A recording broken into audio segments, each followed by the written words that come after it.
everyone, and good to see you all here. So, my name is Alicia, also known as AVP 60685. I am considered a freelance writer, and I'm also a fan of many, many projects. And so, I decided to reach out to some of the people in the community to say, hey, would you be interested in a impromptu freelance kind of interview kind of thing? And I've been gracious enough to be joined by one of the people who is considered a background actor, and he also happens to be a good friend of mine too. His name is Phillip O'Riley, and he basically appeared in the television show The Orville. He also has appeared in Ted 2. He appeared in Anchorman 2, and he is just awesome enough to do this with me. And so, without further ado, let's bring out Phillip. Hello, everyone. Hello, Alicia. How you doing? So it's so good to see you, Phillip. So, Phillip, you do it all, don't you? By being a background actor, do you not? Yep, I play all sorts of characters: policemen, pedestrians, doctors, you name it, spacemen. Play it all. Worked on over 100 different TV shows as a background actor and different movies, and a few roles like speaking roles on independent films. So yeah, I know Hollywood more or less in the background, and then working behind the scenes as well. So what would you say your full name is, if in case somebody in the audience who's watching may be wondering, what is your full name exactly? Well, I usually don't give out my middle name, but Phillip O'Riley. And so where are you originally from exactly? I mean, because I know some of these actors, they appear in New York. Some of them are from Chicago. Where are you exactly originally from? I'm from San Diego, and I'm currently living in San Diego. And I travel to Los Angeles for work. So I'll go up there to Los Angeles, and then maybe I'll stay throughout the week. At least that's what I used to do. And then come back to San Diego. Very so that's cool. about So what would you consider 100 miles. So what would you consider your job title if somebody were to say, hey, I've gotten a resume from Phillip O'Riley. What is your job title if you're saying you're going out there looking for a job? If I'm looking for acting work, I would say actor. I wouldn't usually list the background acting roles on my resume for when I'm looking for a acting job, because the casting directors don't usually count that as an acting role. So I will list the independent films I worked on the acting resume. But even when I'm looking for like a regular job, I will still post that I worked as a background actor, and my main employer would be Central Casting. Although I have several employers, not just Central Casting. Right, gotcha. So how would you explain what a background actor is versus, say, an extra? Because I know some people get those two confused, and someone may not be sure what the difference is exactly. What is the difference between saying I'm an extra or I'm a background actor exactly? They mean the same thing, just different terms for it. So usually within the background actor community, they will call themselves background actors. But if you were to call us an extra, that's fine. But usually it's not as kind to the background actor to call them an extra, because it makes them seem like less than. So they prefer the background actors prefer the term background actor. But if somebody wants to call me an extra, that's fine. But usually people want to talk down to one of us by calling us an extra. So we prefer the term background actor. So would you say it'd be easier to just refer to yourself as maybe just an actor instead of just say you're an extra or a background actor than you're saying? We can, but like in the Hollywood, the film industry, there is a distinct difference. So if I'm in Hollywood and I just say, oh, I'm just an actor on like the Orville, be like, oh, well, then they'll think like you had a role, or something specific, and like, no, I didn't have a role, like I wasn't speaking. So yeah, if somebody in public asks what I do, I'll say I'm an actor. Mm-hmm. But like somebody in Hollywood, I'll say I'm a background actor. But I have more, like I'm more than just that. Like I have a film degree, so I know how to Mm-hmm. handle the camera and work the lights and run the cables, and I know all of that. And I know how to read scripts. I've worked on independent films, and I'm currently working on rehearsals for a independent film right now. Very cool. So I'm So, more than just a background actor. okay, so of all the projects that you have done, exactly, what is one of your absolute favorites of all of the ones that you were to pick from? Favorites. One of my favorites, at least as a background actor, would be Superstore. That's a really fun show. They treat background actors well on there, and they let the background actors do a lot more interactivity with the cast and with like little gags. Like they'll have us do different things, like move stuff on the shelves and do little gags and jokes. So they're more interactive with the show on with the background actors on Superstore. Um, but as of like shows that I like the Orville, like I really like working on shows that I enjoy watching, Mm-hmm. like the Orville Mm-hmm. and Brooklyn Okay, Nine-Nine. That's fun too. Yeah. cool. So, when you do these kind of jobs, are you given any training to do this, or is it normally just pretty cut and dry what you're going to do? Saying you're going to do this, you're going to do this, you're going to do this, or do they have to give you specific training in order to do those kind of roles? Not intensive training, but you'll have to know some of the terms if you want to get around on the set.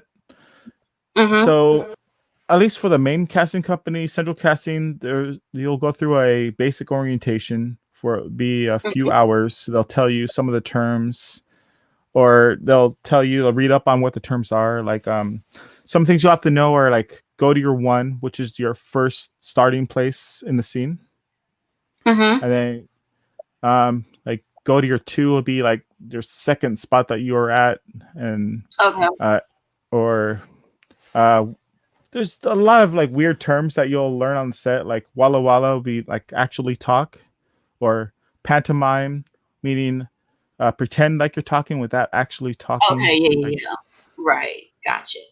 Yeah, I've heard of those kind of terms before. I mean, I'm not an actress, obviously, but I do know some of these terms like on your mark and things like that. Find your mark, find your starting point. Okay, so if somebody wanted to do this kind of job for a living and they want to be an actor or an actress, like background kind of thing, what you do, or an extra, what kind of advice would you exactly give them in order to want to do this kind of thing? so, being a background actor, you could just jump into it. Go register with a background acting company, a background casting company. Um, Mm-hmm. they're in most major cities like Los Angeles, New York, Chicago. Uh, I think New Orleans, Atlanta, a lot of those places, and like certain places in Canada, they'll have like casting companies you could just go register with, and you Mm-hmm. could once you're registered with them, just follow what they say to keep up with the casting postings, and Mm-hmm. you could start working. So, but if you want to start as a speaking role, a actual role in a film or TV show, one of the things there's different ways to go about it, but mainly if you want to get a role, you're going to have to find an agent, and the agent will has more connections to like the production company or the casting directors for those like speaking roles, and they will put you in line with those um with those roles. But before you do that, it's recommended you have a reel. So if you have any projects that you've worked on, like an independent film, a student Mm-hmm. film, or something to show that you have some experience, because sometimes they won't want to even talk to you if you have no experience. They're not going to say, all right, we want you to audition for Jurassic Park or something. Like They're not going to put Mm-hmm. somebody that doesn't know what they're doing in the audition Right. room. So have a reel. So Mm-hmm. yeah, start off basically like have something to put together to show your agent that you have some experience, and Mm-hmm. then then go from there. Once you can get an So basically, agent, you're trying to build your portfolio in order for them to get you hired. That's what you're trying to say, basically. Build up a right? portfolio where people say, "Oh, I know what I'm doing. I'm not just an amateur out there. I'm going to put my name out there, and this is why you want to make me in this particular role versus another person." Exactly. Yeah, for background actors, it's mainly just how you look. But if you want Mm-hmm. to get a speaking role, it's how you look and how you can act. And Gotcha. another way So to where's get to it, I'm sorry. that's okay. I was going to That's say okay. another way instead of getting an agent, but I still recommend getting an agent, is a job board for actors called like there's Mm-hmm. different ones. There's Actors Access and LA Casting. Those are job boards that you can go directly to the get auditions for like smaller films. So that's another way Mm-hmm. to go get into it. And yeah, those are your two options: like job posting board or an agent to get a speaking role. Cool. So, what is the longest amount of time you worked on any particular project that you worked on? Because I know certain roles they can go for months. I think certain ones I think maybe last for years, but some of them are just maybe 5-10 minutes. But obviously, you rehearse for hours. But what's the longest amount of time you worked on a particular project? For a television show, as a background actor, without having to deal with all the rehearsals, if you want to work the whole episode, it's usually if it's like an hour episode, like Code Black, I could work Mm-hmm. 2 weeks on that. So 5 days and on 1 week, 5 days next week. So 10 days for like one episode to work all of it. And if it's a shorter episode, like a 30-minute sitcom, maybe a week or less. And for a film, I've done like 10 days, but they'll film all over the place for those films. So on independent films, I maybe like a month or 3 weeks of work. It varies depending on the length of the project or Mm-hmm. if it's independent or Hollywood production. So you said earlier that you're a fan of some of the projects that you worked on. Which ones in particular come to mind that are your personal favorites? The Orville, like I mentioned, that's Mm-hmm. one of my favorites that I've worked on, and Yeah, that's why I'm yeah, here. And exactly. and Brooklyn Nine-Nine was one of my favorites. I used to watch all the time, and that was fun Oh to work yeah, on. And I got okay. to interact with Terry Crews, so Ooh, that was cool. And yeah, getting to meet like all these people on sets and talking, having conversations with these actors is really rewarding. Um, very and cool. let's see. Yep. So, what are some fun things that you enjoy doing while you're working on a particular project? Is it the interactions with the cast and crew, or is it just maybe being on set and saying, "Oh, we're going to do this," and I never thought of doing this kind of thing before? So one of the strangest experiences, well, not that strange, but different experiences I had was working on Leonard Skinner movie Street Survivors. It was about Ooh. the plane crash victims. Not a, like I like their music, but working on that film, as a background actor, they had me play the role of a doctor on that, and they had me do some pretty intricate things on there where I had to like perform Mhm. surgery on a patient, and like I had to like they like film me like pretending to like do like surgical things on this patient. Like I don't know what I'm doing, but okay. You and make it work, you improvise kind of thing. Okay, and gotcha. then they had me like bump into like the main actor, and you can actually hear me on the film go oh when I bumped into him I go oh because I bumped into him and like that was pretty cool. Like I guess that'd be the closest thing to a speaking role I've had on a Hollywood production on that film. But no, I didn't Very get paid cool. for a speaking role in that. Aw. So what's it like actually when you see your like say you put on a DVD like Orville, like we were saying earlier, what's it like seeing yourself on the screen? I mean, I know for some of us we're like, oh, that's me, look at me, take a picture, everybody come in the room quick. Or is it just like, oh yeah, I remember that, or nah. The first time watching, yeah, I'll be like, hey, look, there I am, there I am. I'll be all excited watching for the first time. And then if I have like a video file or watching on Hulu, I'll pause it, like, hey, there I am, there I am. So you So probably have multiple photos it's lying definitely, around saying, hey, look at me. yeah, it's definitely Well, exciting that's watching it for the first time, looking for myself. Yeah, I get that. I get what you're saying because I know when I'm doing certain things like certain gaming projects I'm working on, I was trying to say, "Hey, where's my name in the credits?" Oh, there it is. You got so like okay, so yeah, I can sort of relate to that in a way. Hey, Adega, good to see you, my friend. So, what inspired you exactly to do this kind of line of work? I mean, some people say, "Oh, I want to be a teacher because I love kids," or some people want to say, "I want to be a firefighter because I always had a grandfather that was a firefighter." What made you want to choose being an acting versus some other career? Well, throughout most of my life, even as a kid, I've wanted to act.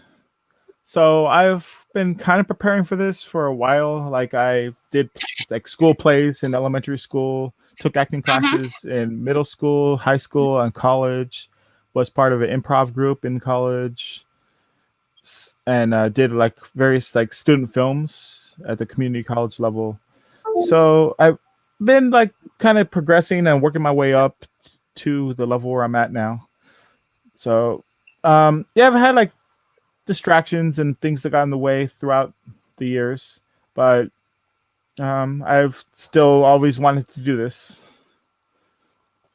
And Okay, cool. yep. So, we mentioned this earlier before we started the stream, but you can re-emphasize this. Do you have to sign an NDA for every project that you work on, or is it just certain ones that you have to sign an NDA for?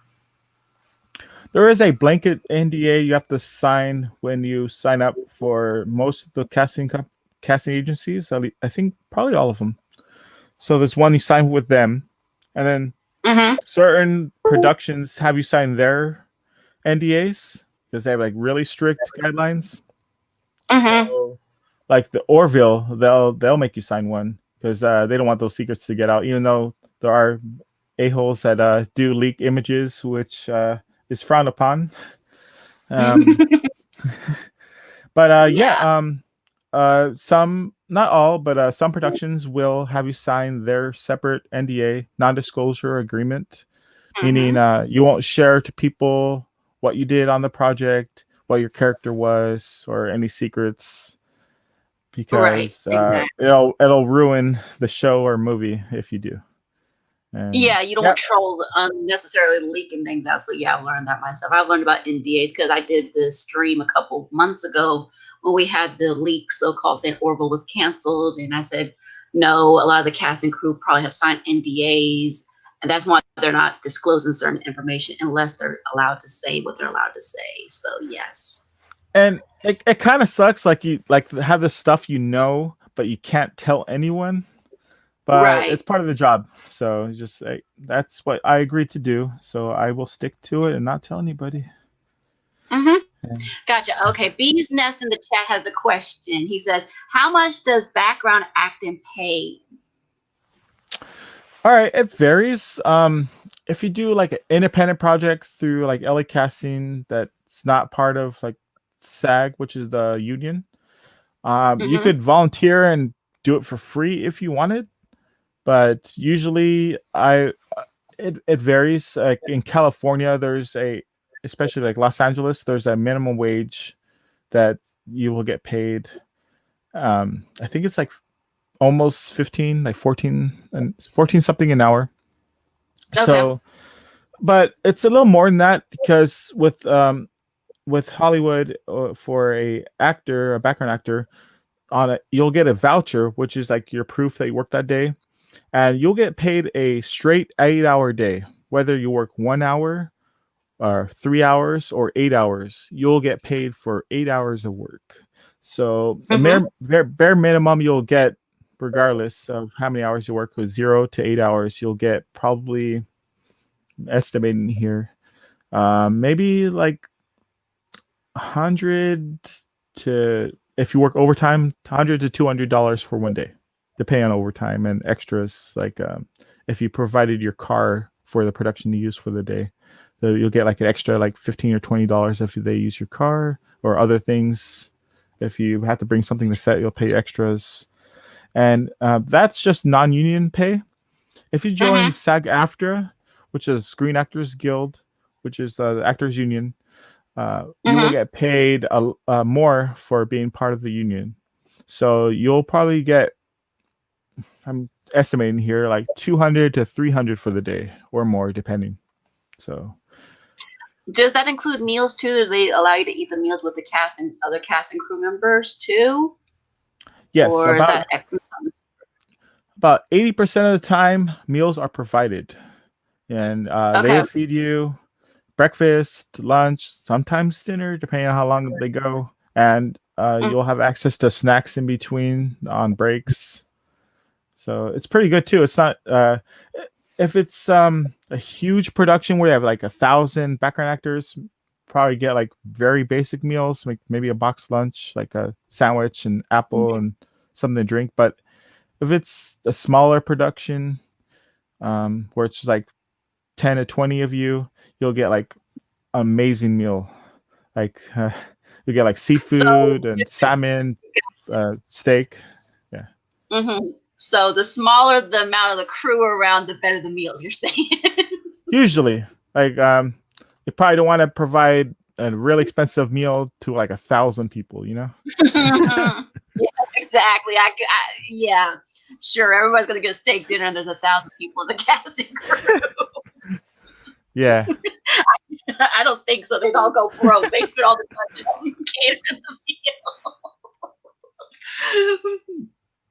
meal. Okay, so what is one of your least favorite projects that you have ever worked on? I mean, obviously you have the favorite, which is Orville and so that, but what is one of your least favorite projects that you've ever worked on? It's gonna sound weird, but that new version of the Muppets that Ooh. was like 2015, but watching it was really interesting, and watching the production itself was really fun to see how they did all the puppetry and like how they hid the arms and all that. That was cool. Mm-hmm. But for me, the way we were treated, what I think wasn't that great, because they didn't let us break for like meals, or like even for like going to the bathroom, the restroom. Like Mm-hmm. I had to like, didn't even give us a break for like 6 hours, I think. Ouch. Oh man. So they let like one or two of us at a time and go to the restroom, but like there was like a bunch of us, so like I never got my chance to go. So I had to like No. hold going to the restroom for like hours. So set conditions probably not the greatest on that show, but watching them work was great on the Muppets. Gotcha. So, do you have any favorite celebrity encounters? I know you shared a picture, which I'm going to share with the chat in just a minute. Do you have any other favorite celebrity encounters besides the one I'm going to share with everybody? Sure. Yeah, working over 100 shows, I've met my fair share of celebrities.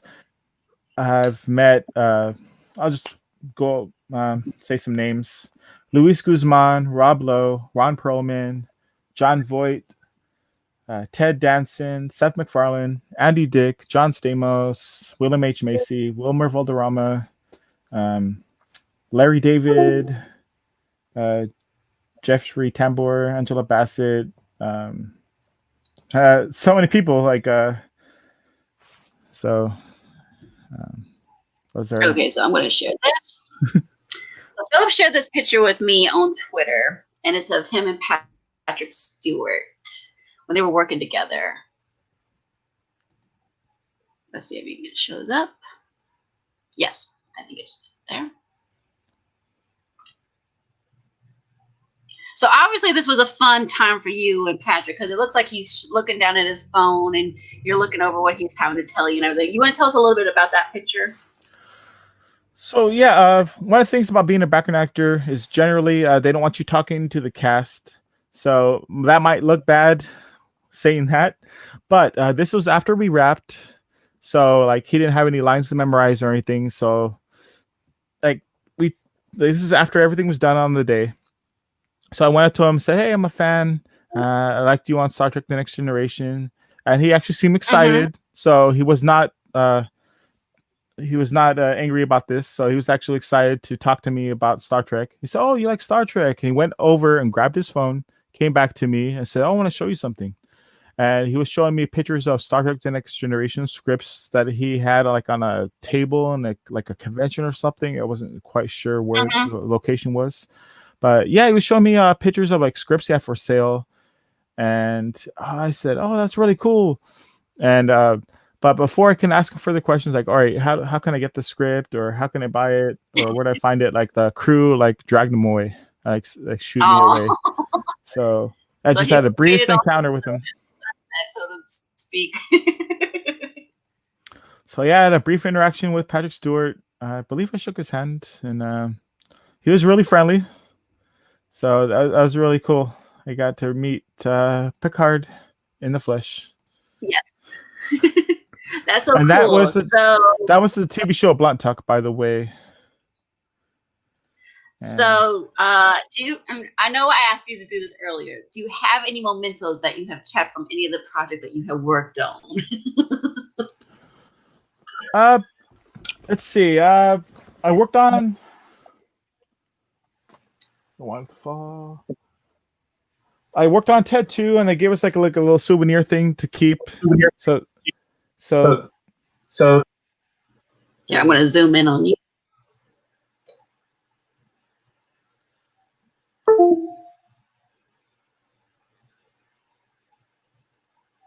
Whoops. Okay, hold on one sec. So this is just souvenir that the production let us keep to show that we were working on TED 2. And I worked Very about cool. 4 or 5 days on that.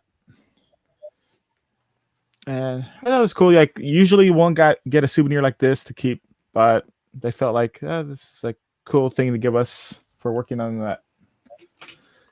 And So, are you in the Comic Con convention scene by any chance, or which scene are you in exactly? Is that way, if somebody were to see Ted 2 and say, "Well, I don't see Philip anywhere," so where is Philip well, exactly? yeah, that's one of the sucky things about working background. Sometimes like you're just in the Mm-hmm. crowd. So like I was looking hard for myself, even though I worked on that film for like 4 or 5 days. Like you, mainly in the convention scene, you won't see me though. Like unfortunately. So Right. I was in a couple other scenes. Like they had some like panels on that where I think Ted walks into like a couple different panels at the convention, Oh and yeah, that's right. Dude.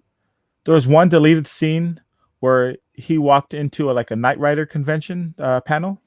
I mean, Knight Yes, Rider yeah, I panel, think I remember that. and Yes. that's a deleted scene on TED 2. And if you pause it just right, you will see me in the crowd on that. So Very yeah, but cool.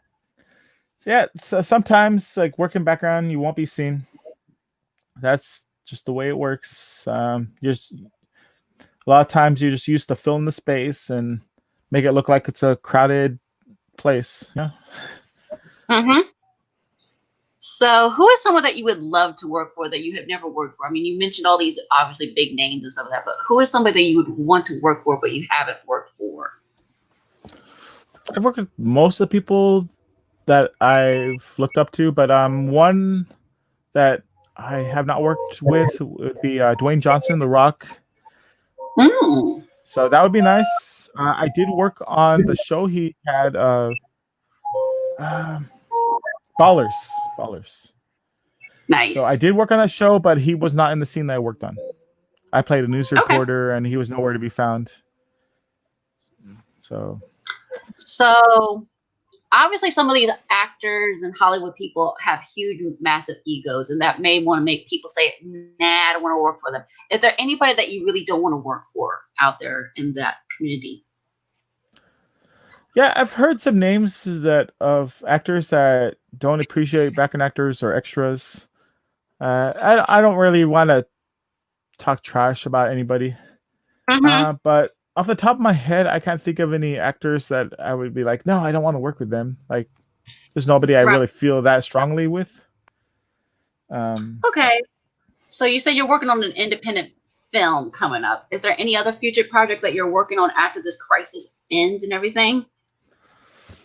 so right now, that's mainly it. We started doing Zoom rehearsals, online conference rehearsals, and we're going to have in-person rehearsals starting tomorrow. And that Cool. film, uh, at least right now, it's called Sellout, and we're Mm. filming that locally here in San Diego. Independent film with different actors, and we have actors coming from all over, even some actors coming down from New York. And I'm gonna put some time into that, and we're gonna be So, filming that in November. so that's gonna keep you kind of busy. So your name doesn't always appear in the credits. Like I know in Orville, your name doesn't appear in the credits. But is there any television projects or movie project where your name does appear in the credits? What's it like when you do see your name actually in the credits? So yeah, mainly, I mean, usually as a background actor, you will not get a credit in a film, especially if it's a Hollywood Mm-hmm. film. But if you have a speaking role, if they give you one, then you might get a credit in the show or film. On an independent film, you're more likely to get it, even if you're doing background acting. They'll list everybody who worked on the project, and that's really Okay. cool to see myself on a credit of an independent film or low budget production. And I had my name credited on a TV show that aired. I worked crew as a production assistant on a KPBS show called it was one about like genetics, like oh I Mm. uh, let's see it was Finding Your Roots, season 5, episode 8. I was a production Mm. assistant, and I'm actually credited on that, and because I worked Cool. as a production assistant. So, yep, you will see my name on the credits if you watch that show on that episode. And yeah, sometimes they'll get my name wrong, which on independent Oh films, dear. which kind of sucks. Like they'll like spell Philip with like one L or spell O'Reilly as a different spelling. So Mm-hmm. that kind of ticks me off, but like, it's not the easiest name to spell. Yeah, while Mike was saying, do you have an IMDb page? He did a search and he said he could not find you. Do you actually have a page? I think I did see you on there, but I wasn't sure. Yeah, I do. Probably wasn't searching hard enough, but yeah, if you spell my name right, you will find me. Let's see, I'll post it. I don't know. Mm-hmm. So there it is. So I don't have like moderator privileges, but there's the link. Yeah, go ahead. You can do that. No problem. That's no problem. So yeah, if you spell my name correctly on IMDb, you will find me. And Yeah, I think I did see it there, Vile. So I have to get it for you. So do you find all of the acting jobs that you have done yourself, or do you actually have an agent that helped you find those kind of jobs exactly? so far, everything that I've done, I've looked up myself and seeked Okay. out on my own.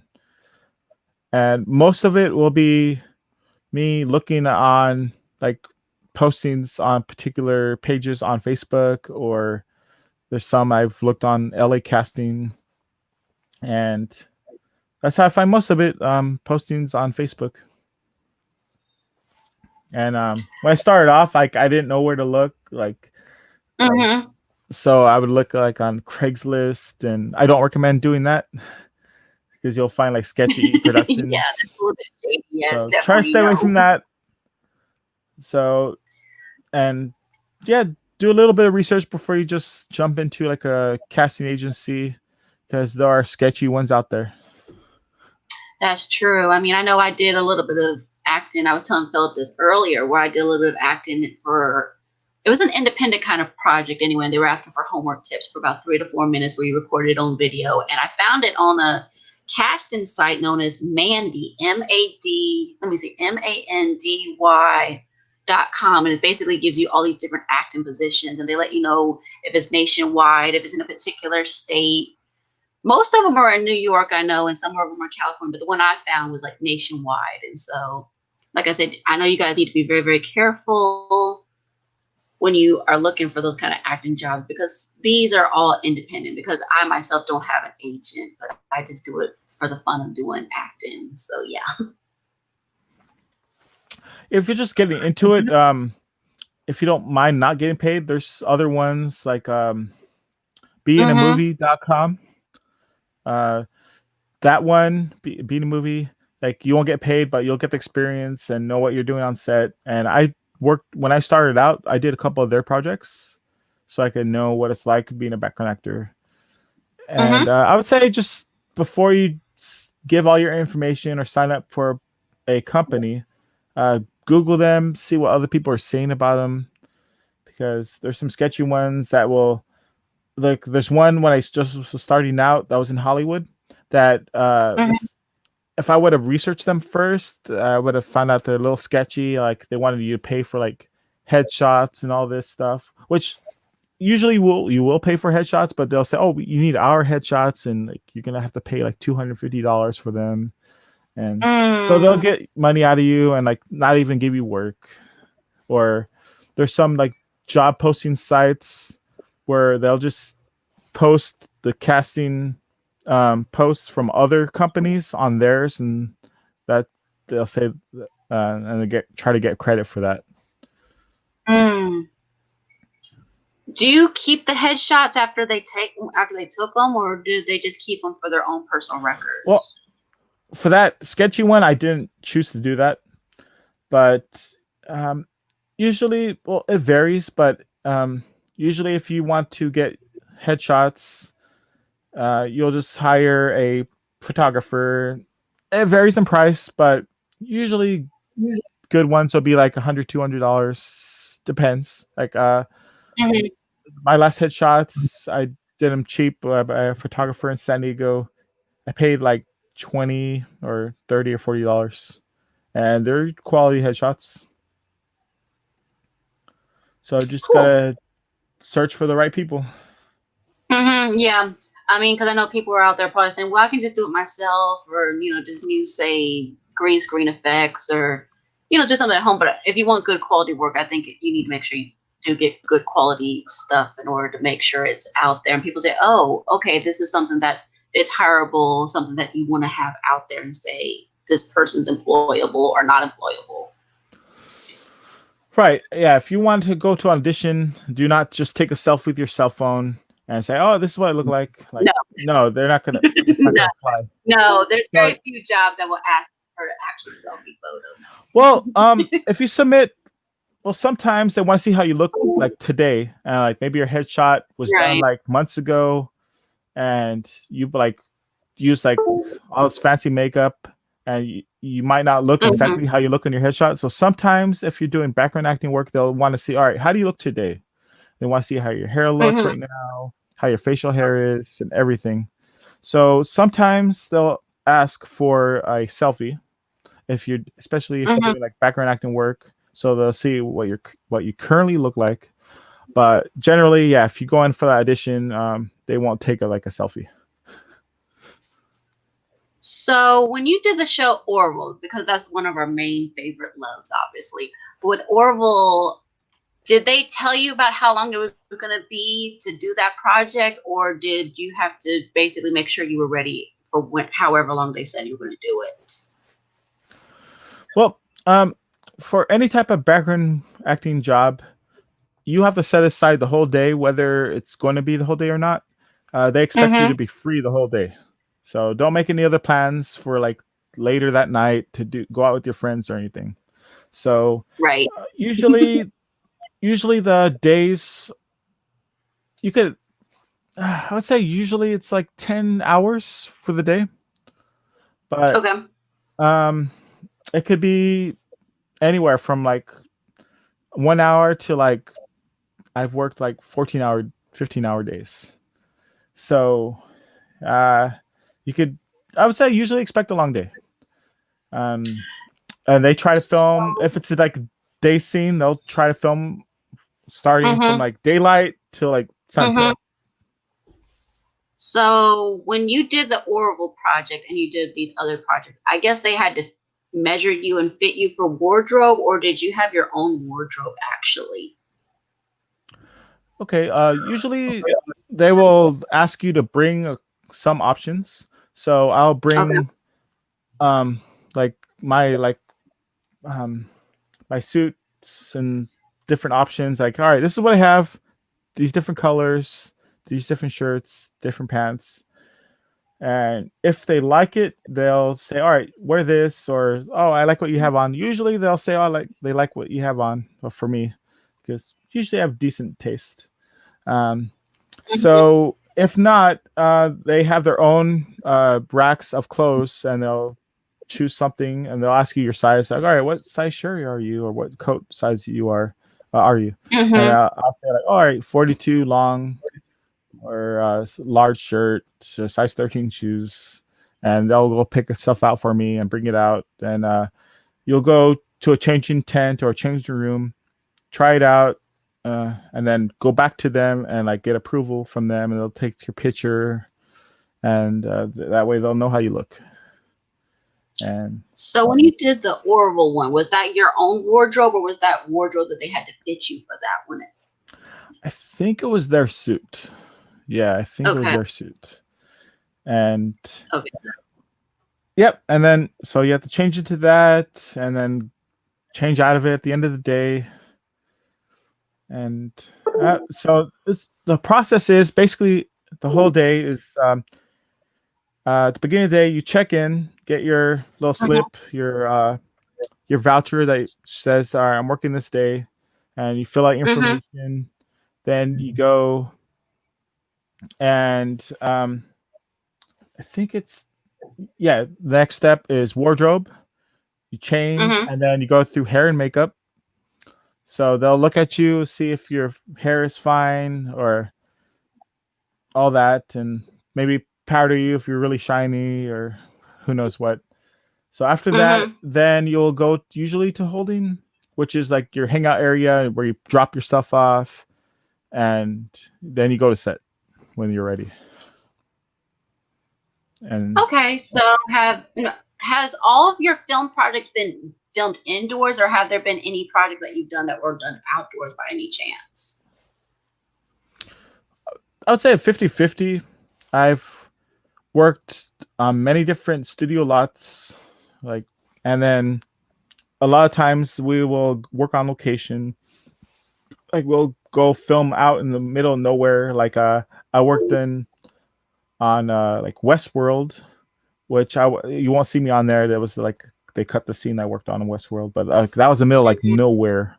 Like we just there's like no electricity, no Wi-Fi, no cell phone signal, and I've yeah. I'd say half the time it's outside and out in the elements, and we're freezing or it's like super hot, and you just have to deal with the conditions. And you could be working in some residential area or with businesses around you or homeless people nearby, and just have to deal with the environment. Gotcha. So I guess they have to just tell these people gently, "Could you please move? We're trying to film something here." I guess. Well, if it's a Hollywood production, they will have permits to work on a certain block, or they will rent out a business to work at that location for that day. And that's usually why it's a long day, because they paid for a certain location for that day, and they want to film like as much as they can because they can't be there the next day. So sometimes they're like really pushy and motivated to like, let's get this shot done, because they don't have that location Gotcha. permanently. I guess because they never know how long they're going to have that, particular area available and everything like that. So yeah. Yeah, it could be pretty expensive. Like I think like when I worked on Supergirl, the season one, I believe, Mm-hmm. They had to like block off like several city blocks in downtown Los Angeles, and that was probably expensive. And then like they like blew up a car on the street, and I was like running away from it, the explosion. But that was pretty fun. So, would you say not speaking sometimes you have to convey those emotions that you have maybe on your face with your eyes or with your other facial expressions without speaking? Yeah, that could be kind of tricky because we have to convey our emotions without talking, but sometimes they'll come off exaggerated and it won't look realistic. So we have to Mm-hmm. kind of like we have to play it up a little bit, but not too much where it looks phony. So like it's a good balance you have to do, and Mm-hmm. like especially like if it's like some action you have to perform that usually makes noise, but you can't like if you have to like sweep or like ride a bike or do some action that usually makes noise, like, you have to like that's why there's like those weird like blooper stuff you see on like YouTube where like Mm-hmm. the background actor is like sweeping but like 3 inches off the ground, or like eating and like he's not even really chewing or something because like he's trying his best not to make any sound but like pretend like he's performing the action. So uh, that's art in itself, is performing all these actions without making sound, but also to try to make it look as realistic as possible. Mm-hmm. Gotcha. So when you were you in the first TED or were you only in the second TED one? Just in the second one. Okay. Yeah. Yeah. So do you think if you had been given the opportunity to be in TED 1 or any of those other films that Seth MacFarlane did, do you think you would have done those, or do you think you would have just stuck to TED 2? Well, for sure, I'd like work on anything that he's working on. The Ted One, I think, is a superior film over Ted Two. That's what made me want to work on Ted Two. So, yeah, like anything he's working on, like I don't think there's any project that he's done that I did not like. Like I like watching the Mm-hmm. Cosmos, the Western film he did. I think it was like 1,000 Ways to Die in the West or something. A That was million really ways, a good. million ways to die A in the million West, ways. yes. That was really Yes, good. hopefully we get a sequel for that one. Family That'd be great. like Family Guy is one of my favorite animated series. Yes, So they just did 350 episodes, and yeah, that was really, really cool to hear Stewie. and even like that show I worked on with Patrick Stewart, that's produced by Seth MacFarlane. So even Mm-hmm. that was Seth MacFarlane production, Blunt Talk. Very cool, So very cool. anything that he makes is usually pretty good. So yeah, anything he works on, I'll be down to work on. And hey, Nice. there might be something in the future that I might be on that he's produced. We'll see. Ooh, that'd be great. So we may see you again on Orville. Is that what we're trying to hear, Philip? I'm not saying that. I'm not saying that. So just be prepared either way, right? Right. I get you. I get you. So if you want to, Philip, you can share some of your fun photos that you've taken while you were working that were behind the scenes footage of you. Okay. Let's see. How would I share that? Go where it says share screen.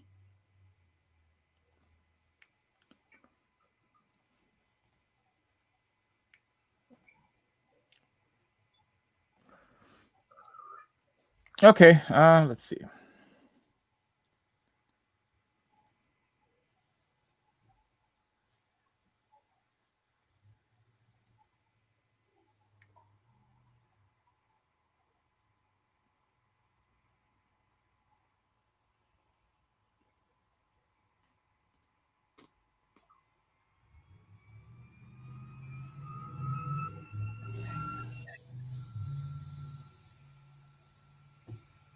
Oh, is it sharing? Oh, here it is. Okay, so let's add that in.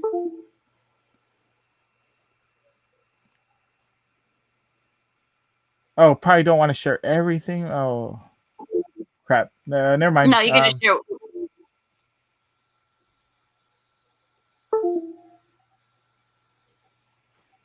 Okay. Sorry, a little fairly new to this StreamYard stuff. Well, That's okay. let's see.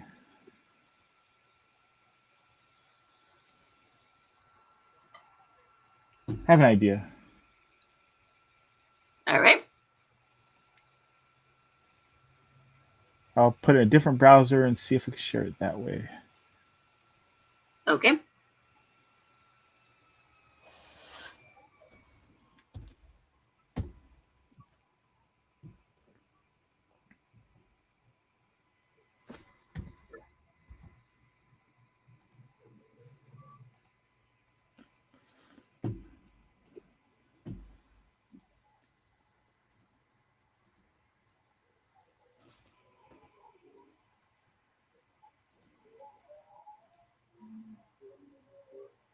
What happened? Damn it. Did it crash? Let's see. Do I still have the one you sent me?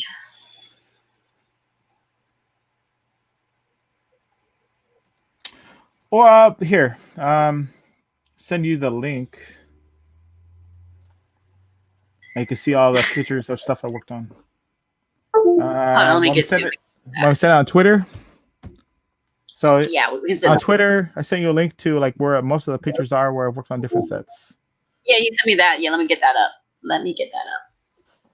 Let's see. I got all these people in the chat. I have not been answering chat. I'm so sorry. That's okay.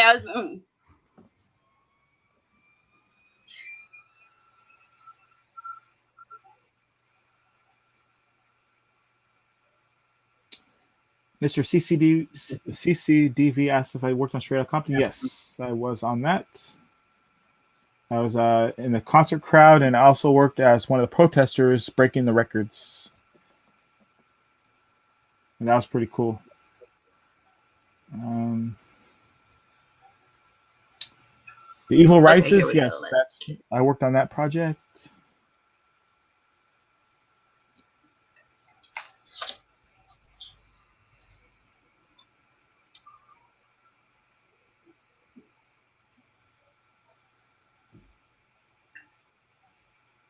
Okay.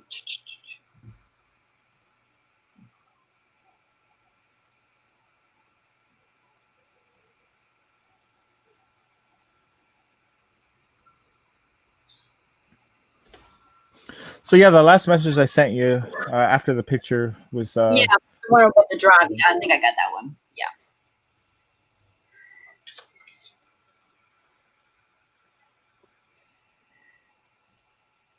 Alrighty, let's get that up.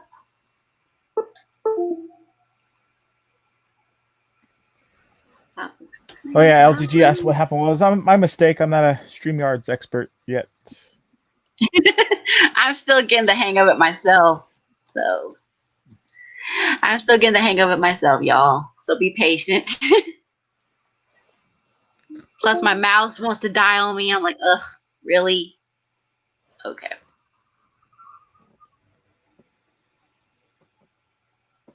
Okay, let me try that again.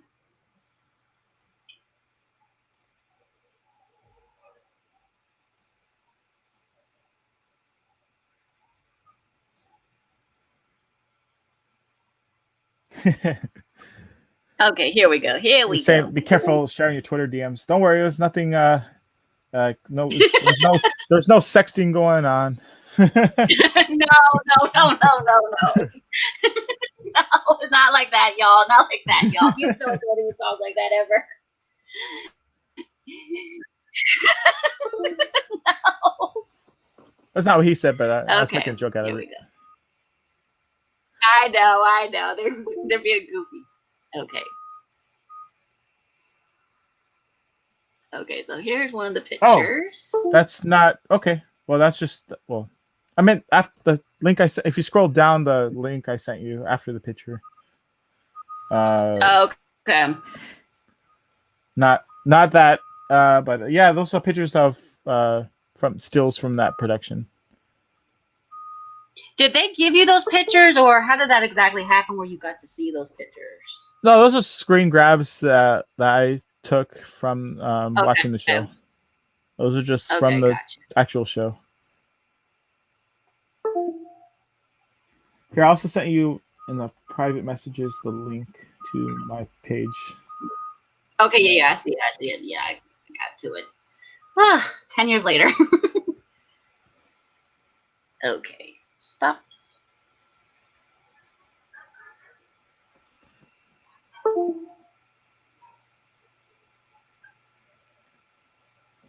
So, JJ said something about batteries. What do you mean batteries? My batteries, I don't know what he's talking about. JJ, what are you talking about, buddy?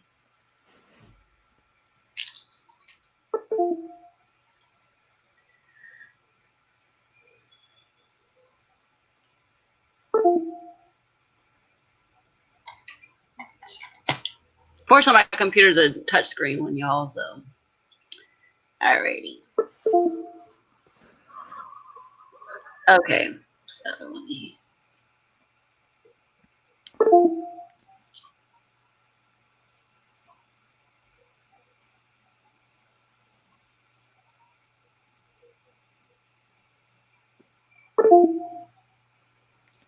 And someone in the chat earlier said something about not getting fed. Yeah, you won't always, especially if it's a production working on a studio lot. A lot of times they'll send you to like the cafeteria or like send you out like, all right, get your own food. But if it's on location, there's nowhere to eat nearby. They'll usually feed you. There's one of the comments on the chat earlier. Mm-hmm. So that's why I said like 80%, 80% of the time, 80% of the time you'll get fed. But if it's like an independent project, it'll vary. But usually on those two, I've been fed, but it'll vary. Okay, I think we got. I think it showed up, didn't it? The pictures. Okay. Yeah, and if you click on those, you could they'll appear bigger, and then you could go left and right on them and scroll through them if you want. But Sure, yeah, top left will be me on Ray Donovan. I was featured pretty well on that show, which is a huge Showtime TV show. And I was playing an Armenian mobster on there, and pretty well featured on that one. And that was a long night, and they had me kneeling down on the cement and a little rough on my knees. I guess they don't have you kneeling on anything in particular, like a mat or something like that. You just have to just go on the hard ground or whatever it is. I take it. I think eventually, like in between takes, they gave me something to rest my knees on. But during takes, especially on the wider shots, like they don't want to show you like kneeling down like it's some soft thing. Mm-hmm, so, right. So yeah, I had to be like half the time on the cement. And the actor on the right is the actual actor on that season who had speaking parts. I think he played the role of Davros. Got to interact with him, and we shared things. And like they had him like spit on the ground, and like he had to like spit so many times, like 10, 20 times. He like ran out of saliva. So like he said, I can't spit anymore. Like I told him, chew on some gum, and I gave him that advice. And that's a good advice. Yeah, and then he's able to generate saliva by chewing gum. Yay! I saved the day. Gotcha. So there's two actors behind you too. Are those actors that are behind you? Are they speaking roles as well, or are they non-speaking ones?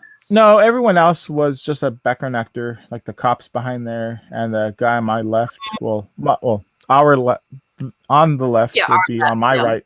Our left, he was a background actor as well, and he was just chosen to appear all tough and mean looking.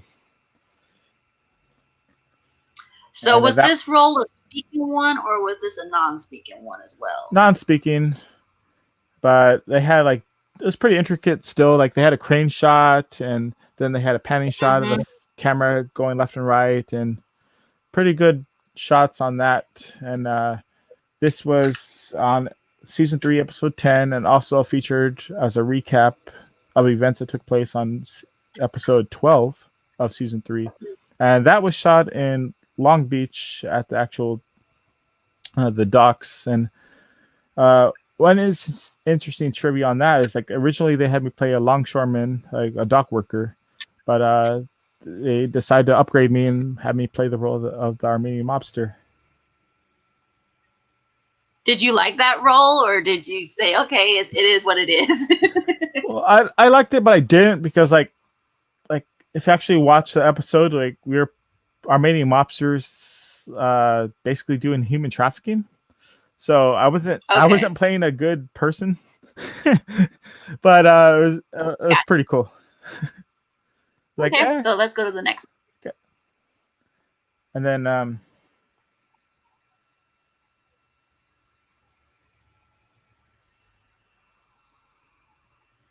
right, and yeah, all those are pretty well featured. Like the one top center, that was me working on Brooklyn Nine-Nine, and that's the first time I got to meet in person. I didn't really talk to him there, but I saw in person Terry Crews, and he's not in that actual screenshot, but he's in that scene with me, and like we're all pretend like fake clapping to his announcement. Like Terry Crews said, "I'm gonna have a kid too," and we're all like clapping to him, like, "Okay, congrats!" Like, no, like it was pretty fun if you watch the episode. Yeah, I think I may have seen that episode. Was this done in California? Or was this in New York? Because we all know Brooklyn Nine-Nine takes place in New York. So was this in California?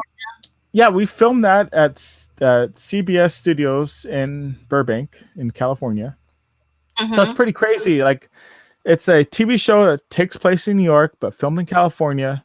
That is, but it's produced, at least at the time, it was produced by NBC, but it was aired on Fox, but filmed at CBS. So it's basically the multi-network show. Wow. So yeah, I can see how it could be confusing to people. Yeah, I can imagine so. And that was filmed not an actual subway, but that was filmed at a soundstage at CBS.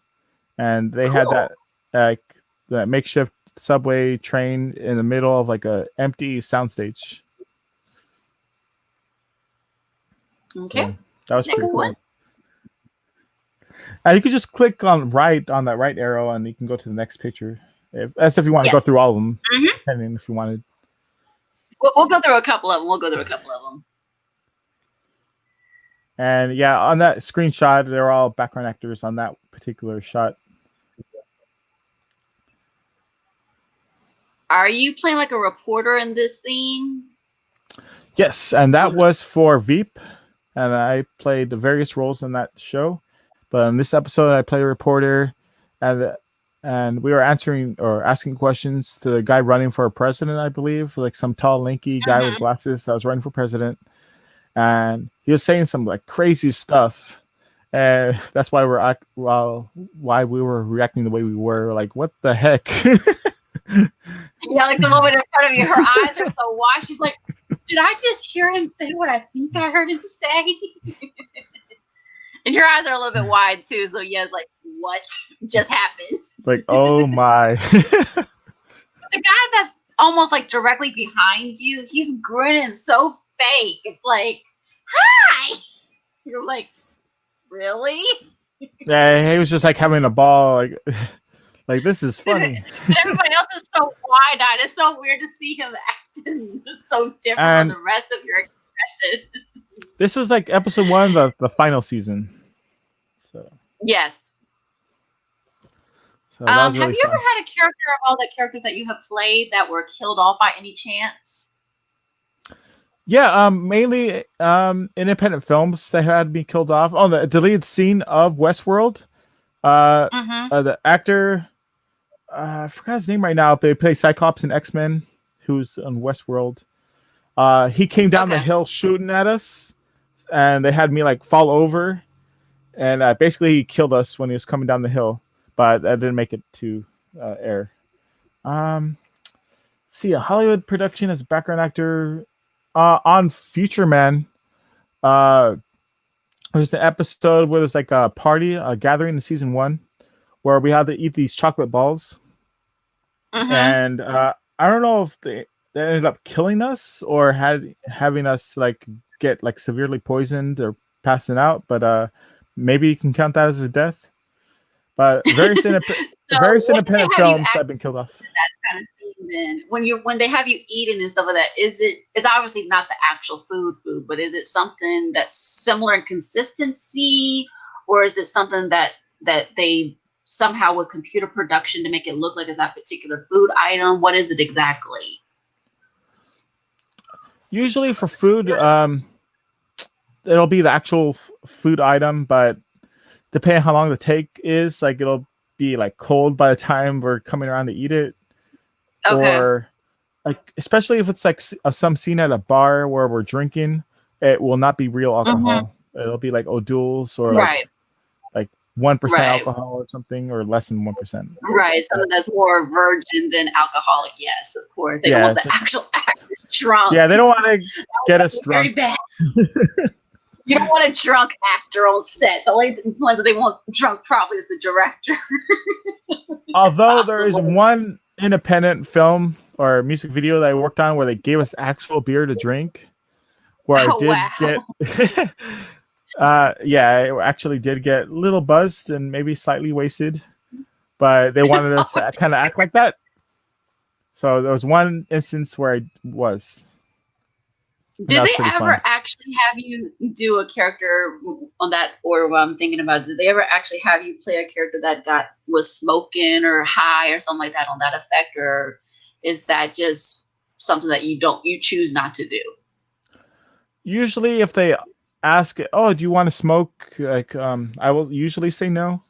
But Mm-hmm. on Hollywood sets, if they ever give you cigarettes, it's usually herbal cigarettes, which is not Okay. actual tobacco. It's like some like I don't know, just made to look like cigarettes, but it's not actual tobacco that they give you. Right, I And got you. So they stuck with something else. Okay. yes, so yeah, usually if people are watching people smoking on camera, it's usually herbal cigarettes. And Right. Nowadays it is the herbal cigarettes. Yeah, I kind of figured it was that. Because I know back in the, I want to say 30s and 40s when they did do films, it was actual cigarettes. But nowadays, obviously kids are watching. They want to say, no, smoking's bad, kids. So smoke the herbs. Don't um, smoke the actual tobacco. I mean, like I've done it, and like you usually still stink like the next day even. So I don't like to do it, Hmm. but I've done it to like so I could be on camera. But they'll usually ask you like they're not gonna force you to smoke if you don't want to. Right. So they'll say, does anybody have any inclination to say, I don't want to smoke or I don't want to drink? Step out now, or we'll do something to make it look like you are or you're not. In that case, I guess. Yeah, usually it's a scene where like not everybody's smoking in the scene, so like it's up to you. Like usually, like if you want to be more prominent or more featured, and they need to have smokers, like maybe I'll volunteer so I can get more screen time or be closer to the actors. Then okay, fine, I'll smoke even if I don't want to. Right. Exactly. Because I don't think you actually smoke in real life. I think you just do it just for a role to say, okay, I was near so and so and it was a smoking role. Yeah, I'm not a smoker in real life, but if it's an herbal cigarette and get me seen on camera, maybe I'll do it. But I don't Hmm. like to because I'll be smelling like even the next day. At Right. least on my I'll taste it. Yeah. Right. I can imagine so. Okay, so what about this scene that I've got up here from LA's Finest? It says season 1, episode 12. You played a DEA agent, it says. Yes, and that's pretty cool. I think that's now airing on Fox. I don't know what episode they're currently on Fox, but I think that's Okay. probably going to air soon if you're watching Fox. So you'd have Okay. to like look up what episodes are playing when. But yeah, you Yeah, can it look might for be that on now on Hulu. Fox, So yeah, and it might be on that's pretty Hulu. cool. They had me in the. It was a pretty long. This is a pretty long shot actually. So you don't even have to be Hmm. like pausing the screen to find me on there. Like I'm in the whole elevator scene, and the actors, like speaking actors, are in the back of the elevator, and they're actually talking trash about us as we're just standing there and taking it. And then Yeah, the just saying, elevator opens okay. up, Elevator opens up and we walk out like all pissed off. Yeah, because I see the guy behind you that's got the sunglasses on. You can tell he's obviously talking smack. Yeah. So that's pretty cool. Like you'll like a good like minute of like us in the elevator with him talking trash about us. I guess it was kind of different when the camera stopped rolling. He was probably saying, "Hey, is it all cool, man?" He probably saying, "Nah, it's nothing. It was nothing. Obviously, it is what it's it nothing is." personal. It's like he's talking trash about the DA. Obviously, he's not saying, "Hey, Philip, you suck," or whatever. Exactly. He's just talking about the character, not you. Yeah. Well, do all of your characters have names, or do some of them have names, or some of them just considered just background only? Usually it's just some unnamed character, but always on the voucher it'll say what your character type is. Like on that voucher it'll say like DEA agent, but I won't have a specific name. Like I'm not DEA agent Smith or something, Okay. So, but sometimes depending on like the actors on the set, they'll occasionally want you to create your own backstory. So you have a motivation in the scene, like, all right, I'm doing this in the scene, this is why. And like on Code Black, some of the actors on there are more like method acting. They want you to be in character and like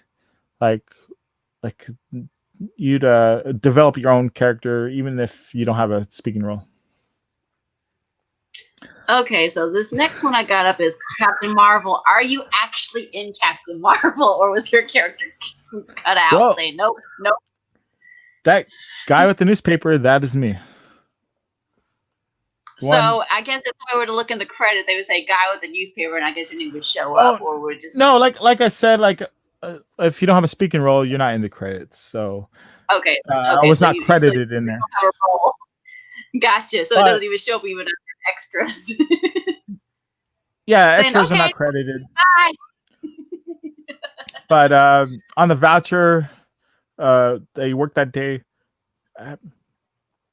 Probably said like pedestrian. That's probably all it was. So that's all it was. So it doesn't actually have a name. It just refers to your character as what type it is, I guess. Yeah, just so they distinguish what you're doing in the scene or on set. And they just play pedestrian there, and they filmed that in downtown Los Angeles in the subway, and they had to close off that section of the subway. That was an active subway line. Well, at least that particular line they closed off for filming. Yeah, they had to make it look like I know. Here in the Washington D.C. area, they close off parts of D.C. or they'll close off parts of Baltimore, and they'll say, "No, you can't go down there. They're filming something." I'm like, okay. And because of that movie, Captain Marvel, I became SAG-AFTRA eligible, became eligible to join the union. So I thank for that film for that. I'm not a. Do you think you'll ever join SAG by any chance, or do you think you'll say, "No, that's not for me"? Well, I don't know yet. Yeah, especially with 2020, like productions are not really happening. There's some productions, but it's like limited productions right now. I'm gonna wait and see what the future is going to be like, and maybe join SAG in the future. We'll see. Hopefully, because that way we can say, "Hey, we know somebody in SAG. It's Phillip. Don't forget us little people now." Okay, Phillip. Okay, so this next one says MC Hammer's chauffeur in the Whitney Houston film, Lifetime film. What was that like actually there's obviously a lot of people in there and they're playing different famous people and stuff like that. What was it like for that one exactly? So this one was pretty interesting. This is one of the first projects that I actually worked on. This was filmed in Los Angeles and the USC, I think, some auditorium near there. And yeah, I think it was near USC or a building adjacent. And they had me actually drive that limo. So that was my first time inside a limo, and it was as the driver of a limo. Wow. And I had to like keep on like driving off with the limo because it was a whole line of limos. So I was like the first limo driver, and that's pretty cool. And like I had like celebrities like get into my limo, and well, not real celebrities, but fake Yeah, celebrities from but actual the movie. celebrity, yeah. Yeah. And that's pretty cool. Like first time driving a limo or being in a limo and driving off. And like the difficult part about that one was I had to like reverse and parallel, like reverse park with the limo, and that was a Okay. little challenging with a longer vehicle for me.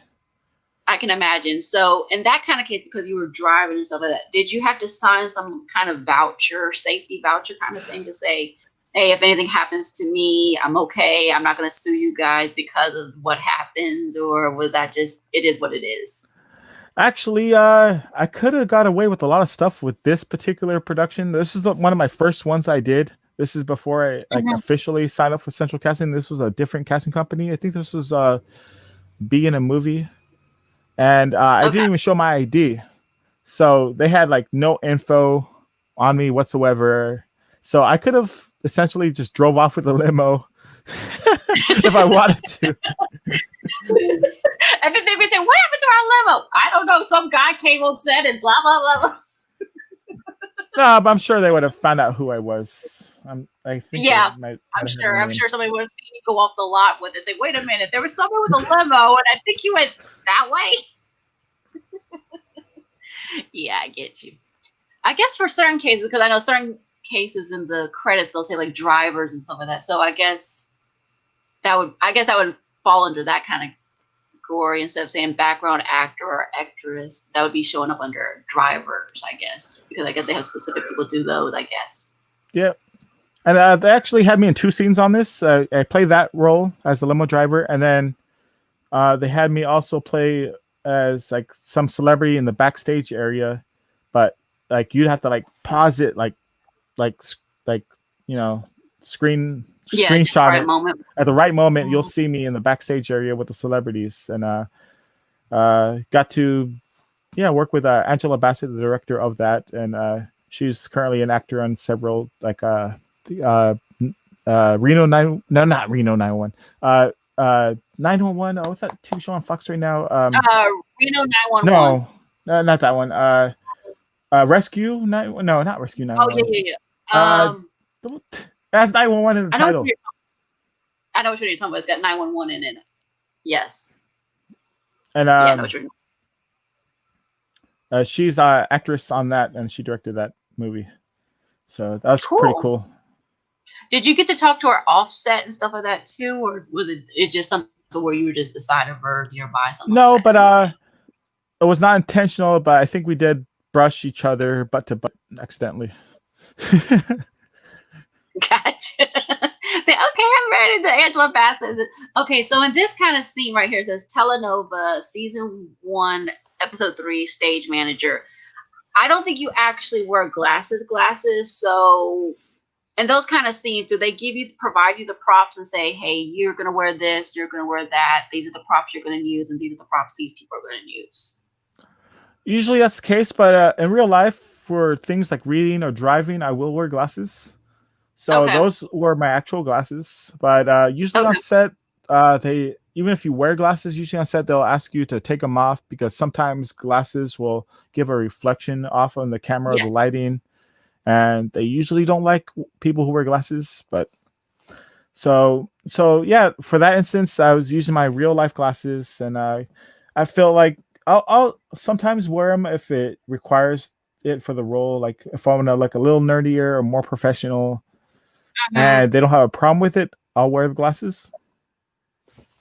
But Do you think they usually, would provide glasses to someone, say, that was on set and they wanted to be in a role and they say, I wear glasses all the time? Would they actually give you, say, a particular prescription to wear to say, hey, the glasses you're currently wearing aren't fitting the look that we want for your character? Would they give you a specific kind of glasses to wear in those kind of cases? I mean, if you're a background actor, I'm sure they're not going to go through the trouble to like Mm-hmm. look for a particular prescription, look for you. But if you're like somebody Mm-hmm. like Robert Downey Jr. or like a big time actor, I'm sure they'll make adjustments and work around your eyesight for that. Right. So I'm sure they would if they have a big investment in you, but not for a background actor. Gotcha. So for background actors, they say, okay, if you've got glasses, wear them. But if we don't want you to wear them, we'll tell you we don't want you to wear them. Yeah, but like depending on how bad your eyesight is, like I don't know how your eyesight is without your glasses, but maybe you can't function without them. I don't know. Some people I might have guess horrible so. The vision. thing is, my eyesight is improving according to my eye doctor because they used to be really bad when I was little. But one's eye is a lot weaker than the other one. But the thing is, it is improving. So I do know for a fact that there are times when I can see without them. So, but I'm so used to wearing them. So if I were to go without glasses, it'd be kind of different. I'll say that much. So yeah, like if you could do contacts for that day, do that, Mm-hmm. or try to, I don't know, wear them until they tell you not to, and hopefully they don't make you walk around the whole studio without your glasses. Yeah, exactly. Exactly. Because they don't want you to look like you're like a blind. Right? And Like this feeling like, you where know, am I they're doing going? another right. Watch out for that wall. Ow. Okay, so this one right here, it says Deputy Season 1, Episode 5, LAPD Officer. Obviously, they do not have bullets in these guns in real life. They obviously put something in to make it seem like there's bullets in it. Are there Right. blanks or are they something similar to blanks? No, like they had like pretty realistic guns, but they actually had like real police offset to like inspect it and make sure it's like not a real weapon. So it was Mm-hmm. they filmed this in Venice Beach, like near the beach, and they had like crowds like surrounding us taking pictures. Like we couldn't really control people outside of the production from taking pictures. So Mm-hmm. yeah, there was a safety concern there, so we didn't have like actual guns, and Right, exactly. that's pretty cool. Like that was a pretty action packed scene. They had a bunch of us, like 3 or 4 of us, like running after a criminal in the scene. So I had to like run several times, and I got a pretty decent workout that day. And then I had to draw my weapon on the guy, and the guy was like down on the ground, and the guy in front was like arresting him as we were backing him up. Got you to make sure he wouldn't And try to run away or try to do something stupid. Yeah, that makes sense. yeah, and the actual shades I'm wearing, those are my own, but everything else was supplied to me Okay, so by those are production. your own shades. Okay, Yeah, so they didn't provide the shades. They said, no, I can wear my own. yeah, like they're pretty like cop looking type glasses, like aviators. Yes, they are. They are. So it fit the Did they look. tell you to wear them, or did you say, "Hey, I got a pair of sunglasses that would look really good with this"? Or how did that happen exactly? Where you ended up wearing your own shades? I took the initiative. Like this look pretty accurate for like a cop, so I'm gonna wear them. And like I'll just wait. If they tell me no, then I'll not wear them. So sometimes I'll just Okay. take the initiative and like do what I feel like works. And Did they give you a script of what you're going to be doing? The whole, like the whole, say, episode, if it's a TV episode, or do they just tell you, hey, this is where we're going to need you, and then you have an idea what the background's going to be, or do you have the actual script in front of you that you're looking at? no, for me and like the other background cops, like the one on the left there, like we didn't get Mm-hmm. scripts. So they just told us, all Okay, right, so you this just is had what an the idea what scene it would is. be. They'll just tell us what the actions are. Like, all right, this cop's gonna run this way. You're gonna go this way. You're gonna do this in this shot, and they just basically spelled it out for us. And there was one mistake. If you see in that shot, you could see my T-shirt through the uniform. Yes, the white underneath the arms. Yes. That was like 50-50 my mistake and 50-50 production's mistake. Like I had them rolled up inside my uniform, but they came out because I was running. So that happened. Like in the later takes, they actually cut off the t-shirt sleeves, Okay. but that didn't make the take. It so oh, well. The mistake made So it that was the to take before they did some editing for that. yeah. And I've never shot a gun in real life, so they actually had to like train me on various sets. Like, all right, you got to hold it this way. So I was actually trained on set like how to hold the gun. So they were actually like they had like actual weapons experts on set like telling us how to hold or how to stand and all that. So there you go. So when you did the episode on Orville and so I'm just curious, did they have you do read the actual script along so you know where you were going to be placed, or did they just tell you this is what you're doing? Usually they just tell you what you're doing. Sometimes on sets for background actors, they'll read the scene for you. They'll read the script. Like, all right, like it's rare though. Like I would say about 20% or 30% of the time, like a PA or a assistant director and AD will tell you, all right, this is the scene. Right, and they'll have the actors, and like 5% of the time they'll say, all right, who wants to like read the lines for this character, and they'll have us read out Mm-hmm. the lines, and so we'll have an idea of what's going to happen for the day. And but we'll never be given the scripts as a background or an extra, Gotcha. unless crew usually has that, or the speaking actors. But I have been given the script as a stand-in, which Mm-hmm. is an act, which is that basically the person takes place of an actor, so they can set up the lights Mm-hmm. and they could see like the audio levels. And as the stand-in for the actor, which I've done 2 or 3 times, I have been given scripts, at least for at least like brief notes for what I have to do.